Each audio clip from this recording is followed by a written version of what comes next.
Hello बच्चों, online class में आपका स्वागत है। मैं हेमराज रेगल। आज दिनांक 16/1/21 कक्षा बीएड सेकेंड ईयर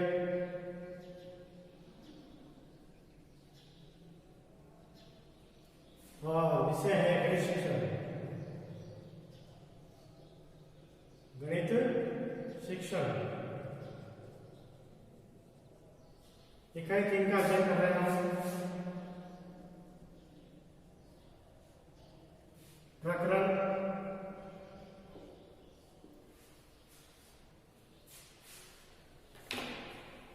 हम हमारे जीवन में कई कार्य करते हैं, आप भी कार्य करते हो, और हर कार्य सही तरह से हो। हम अपने आप में जिम्मेदार होते हैं कि हम सभी कार्य अच्छे ढंग से करें, जिससे हमको लक्ष्य की प्राप्ति हो, उद्देश्य की प्राप्ति हो और सफलता प्राप्त हो। इसलिए हम उस कार्य में हम 100% उसमें मन लगाते हैं और 100% उसको देने की कोशिश करते हैं। हर तरह से कोशिश करते हैं कि उसको कार्य अच्छे से हो, उसमें सफलता मिले। और जब कार्य में सफलता मिलती है तो उसकी आगे की योजना बनती है और हमें और कार्य करने को एक अवसर प्राप्त होता है।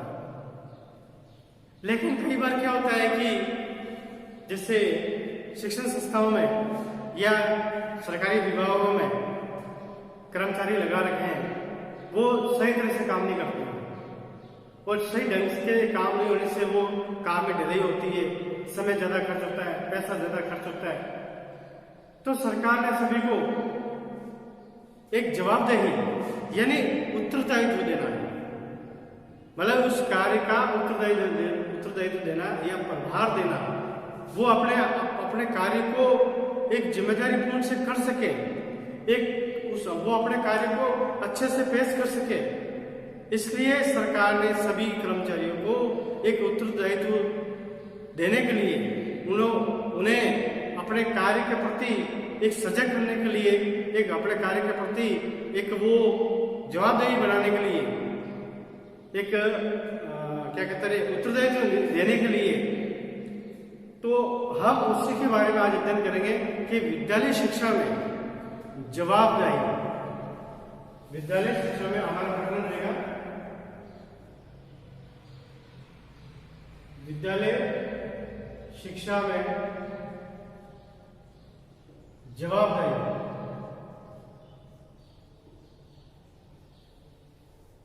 चाहे सरकारी विद्यालय हो चाहे प्राइवेट विद्यालय, हर विद्यालय अपने विद्यालय का विकास चरमोत्साह चाहता है। हर कोई विद्यालय को ऊपर शिखर तक पहुंचाना चाहता है और उसका नाम करना चाहता है। लेकिन नाम ऐसे नहीं होता है।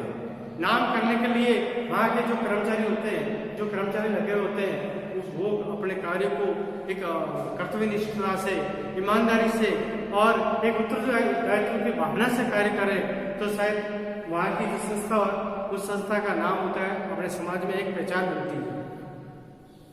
तो विद्यालय शिक्षा में जवाबदेही यानी विद्यालय शिक्षा, आज हम बालक का या शिक्षार्थी का सर्वांगीण विकास करना चाहते हैं, तो सर्वांगीण विकास करने के लिए हमें शिक्षक की जो कर्तव्य निष्ठा है, शिक्षक की जो जिम्मेदारी होती है, शिक्षक की जो कार्य होता है, उस कार्य को सही ढंग से कर सके। इसलिए हम उनको उत्तरदायित्व देते हैं, जिससे वो जो भी कार्य करे उसका सही तरह से जवाब दे सके, सही तरह से वो अपने कार्य को संभाल सके। इसलिए शिक्षा के क्षेत्र में कर्मचारी को ये उत्तरदायित्व देते हैं। जैसे शिक्षा के राष्ट्रीय आयोग, शिक्षा समिति तथा शिक्षा विद्यालयों ने विद्यालय की शिक्षा हेतु कार्यक्रमों, भूमिकाओं, उत्तरदायित्व तथा जवाबदेही एवं प्रतिबद्धता के संबंध में सुझाव तथा संस्तुतियां दी है। इसी क्रम में विद्यालय शिक्षा में जवाबदेही के संबंध में सुझाव और संस्तुतियां भी दी है। विद्यालय शिक्षा में जवाबदेही और उत्तरदायित्व की भूमिका से शिक्षण कार्यों का संचालन किया जाता है। यानी विद्यालय अपने ऊपर लेता है, विद्यालय अपने ऊपर उत्तरदायित्व लेता है, तभी तो शिक्षण कार्यों का संचालन किया जाता है। तभी और विद्यालय शिक्षा लक्ष्यों की प्राप्ति करती है। किसी संस्थान विद्यालय प्रशासन में अध्यापकों की भूमिका उत्तरदायित्व प्रमुख होता है, यानी जो विद्यालय के जो अध्यापक होते हैं, शिक्षक होते हैं, उनका जो उत्तरदायित्व होता है वो प्रमुख होता है, इसलिए उनका अधिकार भी अधिक होता है। विद्यालय प्रशासन अपनी भूमिका एवं उत्तरदायित्व में शिक्षकों की सहभागिता बनाता है, यानी विद्यालय में विकास कब होगा, जब शिक्षकों की सहभागिता हो, शिक्षक अपने कार्य को सही तरह से कर सके, अपने कार्य को अच्छे से पेश कर सके, प्रस्तुत कर सके, तभी एक विद्यालय का विकास होता है तथा उन्हें अधिकार एवं उत्तरदायित्व भी सौंपता है तथा कर्तव्य के प्रति जवाबदारी बनाता है। अब जवाबदारी क्या होता है, पहले हम उसको समझ लेते हैं कि जवाबदारी का आशय कर्तव्य की पूर्ति हेतु, यानी उनके कर्तव्य जो एक जिम्मेदारी दी है टीचरों को, जो एक उनको कार्य दिया, उन कार्य को करने के लिए उस कार्य की पूर्ति हेतु जवाबदारी होना जरूरी है। यानी हम जिसको भी कार्य देते हैं उसका वो 100% अपने ऊपर लेकर वो सुचारू रूप से कार्य कर सके और वो हर जगह किसी भी अधिकारी के सामने, विद्यालय के सामने या अपना एक जवाब प्रस्तुत कर सके कि मैंने इस तरह से ये कार्य किया है।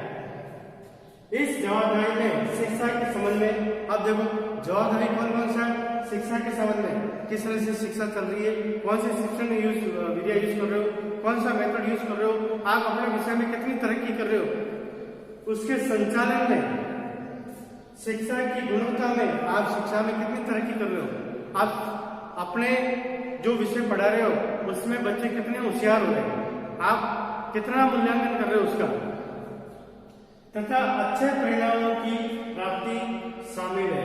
यानी जवाबदेही का मतलब होता है, आप विद्यालय स्तर की बात कर रहे हैं तो विद्यालय स्तर में शिक्षा के संबंध में, उसके संचालन में आप शिक्षा दे रहे हो बच्चों को, तो उसका संचालन कैसा है, शिक्षा की गुणवत्ता में आप शिक्षा में कितना विकास कर पा रहे हो, आपने शिक्षा में कितनी आपका ग्राफ कितना बढ़ा है, और अच्छे परिणामों की हर विषय अध्यापक अपने अच्छे परिणाम के लिए हर तरह से भरसक तैयारी करवाता है बच्चों को और अच्छे से अच्छे मतलब परिणाम की आशा करता है।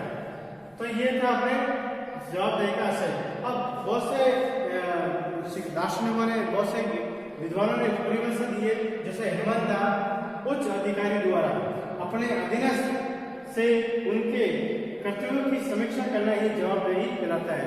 यानी कोई भी उच्च अधिकारी, उसके अंडर में जो काम कर रहे हैं कर्मचारी, उसके जो नीचे जो काम कर रहे हैं, उनको कर्तव्यनिष्ठता से काम करने के लिए, उनको अपनी उत्तरदायित्व की भावना से काम करने के लिए समीक्षा करना ही, यानी उनका मूल्यांकन करना, उनकी देखरेख करना, उनका निरीक्षण करना ही क्या कहलाता है, जवाबदेही कहलाता है।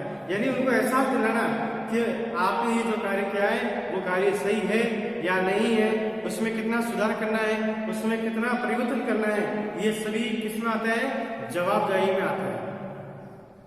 शिक्षा के क्षेत्र में शिक्षक को जगत गुरु की उपाधि से विशोभित किया गया है। यानी शिक्षक को क्या बोला गया है, जगत गुरु क्या कहा गया है। शिक्षक, शिक्षार्थी और पाठ्यक्रम, ये तीनों शिक्षण के स्तंभ है। अब जब पढ़ाया जाता है, शिक्षण कार्य किया जाता है, तो उसमें तीन स्तंभ होते हैं, एक शिक्षक होता है और एक शिक्षार्थी होता है, और इन दोनों के बीच में क्या होता है, क्या कहते हैं, पाठ्यक्रम, जिसके माध्यम से शिक्षार्थी ज्ञान करता है और जिसके माध्यम से शिक्षक पढ़ाता है। हमें कौन से स्तर पर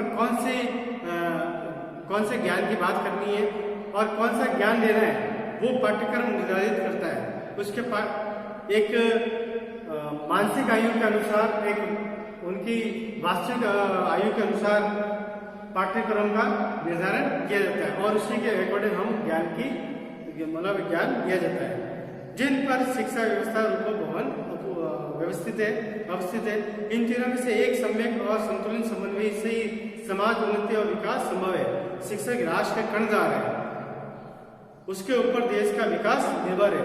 देश की प्रकृति शिक्षक के साथ में हाथ में है, यानी देश की प्रकृति शिक्षक के हाथ में है, क्योंकि शिक्षक ही नागरिकों को, शिक्षार्थियों को हर तरह से तैयार करता है, हर तरह से ज्ञान देकर, ज्ञान का संचार करके उनको इस देश के एक अच्छे नागरिक के लिए तैयार करता है।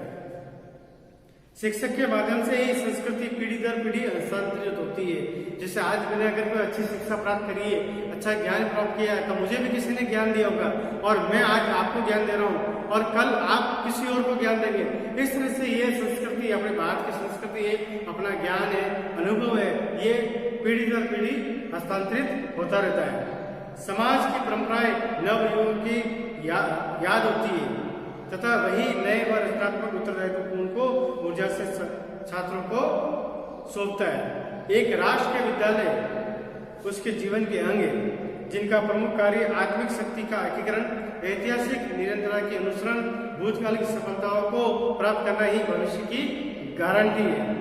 एक अच्छे प्रगतिशील राष्ट्र का निर्माण एक कुशल शिक्षक के हाथ में कर सकता है। यानी एक राष्ट्र का विकास तभी होगा जब एक कुशल शिक्षक अच्छे से अपने कार्य को, अपने उत्तरदायित्व को निभाएगा।